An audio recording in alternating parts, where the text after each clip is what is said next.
来看美国总统川普在空军以后前往超级杯卡球赛哦，伫忽然之间后，伊嘛宣布讲，所有进口到美国的钢铁和阿鲁米的产品，拢要扣25%的关税。南韩、日本甲台湾是亚洲三大钢铁的出口国，所以影响是真大。另外，川普伫电视访问嘛强调讲，好野人马斯克带领的政府效率部会协助来找出联邦机构几啊千亿美金的弊端。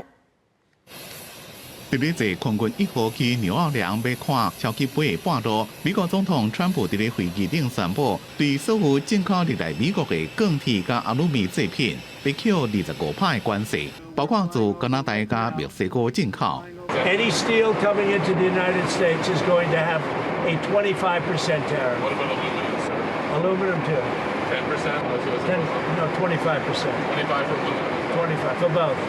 Nobody can have a majority stake for U.S. Steel. They can for other companies, but not for U.S. Steel. I think you agree with that, right? 南韩、日本甲台湾是亚洲对美国上大的钢铁出口国。自从2008到2009年全球金融危机以来，接替中国伫咧美国的市场，即马恐惊是第一个受影响。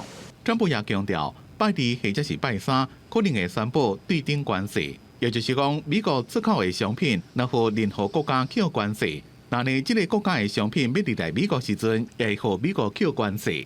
另外，由亿万富翁马斯克所带领的政府效率部，将会斗相共找出联邦机构内面几多千亿美金的弊端。Maybe in 24 hours to go check the Department of Education. He's going to find the same thing. Then I'm going to go to the military. Let's check the military. We're going to find billions, hundreds of billions of dollars of fraud and abuse. And you know, the people elected me on that.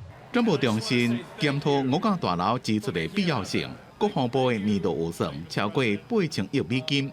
川普讲，马斯克伫咧制止无必要支出方面帮助正大。伫咧问到是毋是会信任马斯克，会正公平的摕掉浪费性支出时阵，川普是讲马斯克甲伊的事业未因为主张政府效率部而得到什么好处。公司新闻陈伟林编写。